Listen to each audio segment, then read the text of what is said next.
आज आपके साथ मिनी क्रिस्पी लच्छा पराठा बनाने की बहुत ही कमाल की रेसिपी शेयर कर रहा हूं। अगर आपका दिल कर रहा हो एक बेहतरीन किस्म के क्रिस्पी करारे लच्छेदार पराठे खाने का तो ये रेसिपी आपके लिए है। रमज़ान मुबारक में भी आप इसको बना सकते हैं। बहुत ही कमाल की रेसिपी है, तो चले मिलके बनाते हैं। बिस्मिल्लाहिर्रहमानिर्रहीम। सबसे पहले आपने लेना है 2 कप मैदा, ठीक है। ग्राम के हिसाब से 280 ग्राम बनेगा। आधा चम्मच से थोड़ा सा कम इसके अंदर नमक आपने शामिल कर देना है। आधा चम्मच आपने इसके अंदर शुगर पाउडर शामिल कर देना है। इसकी जगह पर आप ग्लूकोज पाउडर का इस्तेमाल भी कर सकते हैं। ग्लूकोज पाउडर से पराठों के अंदर कलर बहुत बेहतरीन आता है और टेस्ट में भी फ़र्क पड़ता है, ठीक है। तो इसकी आपने बनानी है एक नॉर्मल सी डो, ना बहुत ज़्यादा सख्त होनी चाहिए डो और ना ज़्यादा चिपचिपी बनानी है। इस तरह से बना लें जैसे आप रोटी का आटा बनाते हैं ना, लचकदार, इस तरह से। वैसे भी अगर आप रोटी भी कभी आटा अगर आपको समझ ना आ रहा हो तो उसको भी लचकदार बनाया करें। लचकदार आटा होता है ना रोटी का, तो उससे रोटी फूलती भी है और सख्त नहीं होती रोटी, ठीक है।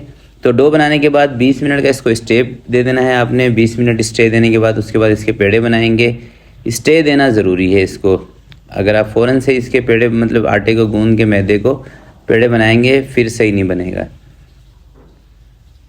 तो इस तरह से आपने इसके 5 से 6 पेड़े बना लेने हैं। बहुत ज़्यादा बड़ा साइज़ नहीं रखना, थोड़ा सा छोटा साइज़ रखना है। तकरीबन 80 ग्राम का पेड़ा होना चाहिए, 70 से 80 ग्राम का। पेड़े बनाने के बाद आपने इसको बिल्कुल पतला सा बेल लेना है। थोड़ा सा टाइम तो आपको लगेगा ये बनाने में, मगर यकीन करें बहुत ही कमाल के ये पराठे बनते हैं। कुछ चीज़ें होती है ना ऐसी कि जिसमें हमें टाइम तो लगता है मगर लास्ट में हम कहते हैं कि भाई टाइम तो लगा है मगर मज़ा आ गया। तो इंशाल्लाह ये रेसिपी इस तरह की होने वाली है। पतला से बेलने के बाद आपने इसकी ना इस तरह से कटिंग कर लेनी है, बारीक बारीक सी। ज़्यादा बड़ी बड़ी पट्टियाँ नहीं कटिंग करनी, थोड़ी सी पतली पतली सी। और उसके बाद आपने इसके ऊपर अच्छे तरीके से घी लगा देना है। ऑयल का इस्तेमाल नहीं करना, घी का इस्तेमाल करना है। और पराठे वैसे भी घी से ही ज़्यादा मज़ेदार बनते हैं, ऑयल के साथ मज़ेदार नहीं बनते। और बाज़ार के अंदर भी सब घी से ही पराठे बनाते हैं। तेल के साथ बाज़ार में होटल वाला कोई आपको पराठे बना के नहीं देता, सब के सब घी से ही बनाते हैं। तो इस तरह से आपने इसको इकट्ठा कर लेना है। और अब इसका पेड़ा नहीं बनाना, ठीक है। जो 5 पेड़े हैं हमारे, सबको एक दफ़ा इस तरह से बेल के कटिंग करके इसको इकट्ठा करके इस तरह से आपने रख लेना है। और इसको थोड़ा सा यानी कि टाइम मिल जाए, रेस्ट मिल जाए। उसके बाद जब हम इसके पेड़े बनाएंगे तो पेड़े सही बनेंगे। तो इसी तरह से सारे जितने भी हमारे पेड़े एक दफ़ा बेल के कटिंग करके इसको इकट्ठा करके रख लेते हैं। तो ये देखें तमाम के तमाम 5 पेड़ों को मैंने इस तरह से कटिंग करके घी लगा के इकट्ठा करके रख लिया था। अब जो सबसे पहले वाला पेड़ा था उसको आपने उठा के इस तरह से पेड़े की शक्ल दे देनी है। ये देख रहे हैं, अगर यही काम आप शुरू में करते हैं ना, यानी कि एक पेड़े को कटिंग करके पेड़ा बनाते हैं, तो इस तरह से पेड़ा आपका सही नहीं बनता। तो पेड़े बनाने के बाद भी आपने इसको कोई 10 से 15 मिनट के लिए रेस्ट ज़रूर देना है। जब इस तरह से आप पेड़े बना लेंगे ना, उसके बाद भी आपने रेस्ट देना है। 10 से 15 मिनट रेस्ट देने के बाद अब आपने इसको हाथ से ही बड़ा कर लेना है। अगर आप चाहें तो बेलन की मदद से भी इसको बड़ा कर सकते हैं। वैसे इसका साइज़ ना थोड़ा सा छोटा ही रहेगा। अगर आप इसको ज़्यादा पतला कर देंगे फिर इसके लच्छे उस तरह से निकलेंगे नहीं इसके अंदर से। थोड़ा सा छोटा रहेगा ना पराठा, फिर लच्छे से ही निकलेंगे।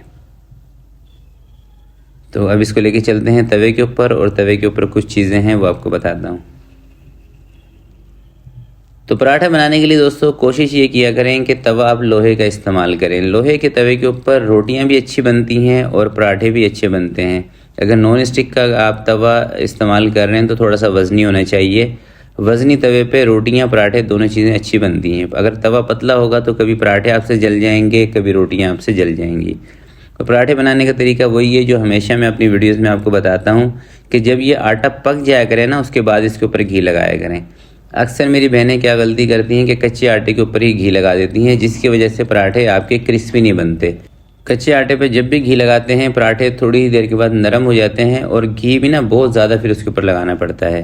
तो तरीका इसका ये है कि शुरू में थोड़ा सा इसको पराठे को पकने दें। जैसे ही आटा पक जाए उसके बाद घी लगाएँ, और जब घी लगाएँ तो चूल्हा थोड़ा सा तेज़ करते हैं ताकि कलर बेहतरीन सा आ जाए। अगर बिल्कुल ठंडे तवे पर पकाएँगे फिर भी पराठे अच्छे नहीं बनेंगे। तो ये देखें तकरीबन 4 पराठे मैंने बना लिए हैं। और आप सबसे पहले इसका लच्छा चेक करें, देख रहे हैं कितने लच्छेदार और अंदर से भी पके हुए हैं। ऐसा नहीं है कि लच्छे बने तो अंदर से कच्चे रह गया पराठा हमारा। ये देखें कितने क्रिस्पी करा रहे हैं। तो बहुत ज़बरदस्त रेसिपी है, इंशाल्लाह आप इसको बनाएंगे आपको मज़ा आ जाएगा। तो आज के लिए इतना ही, मिलते हैं किसी नेक्स्ट वीडियो में।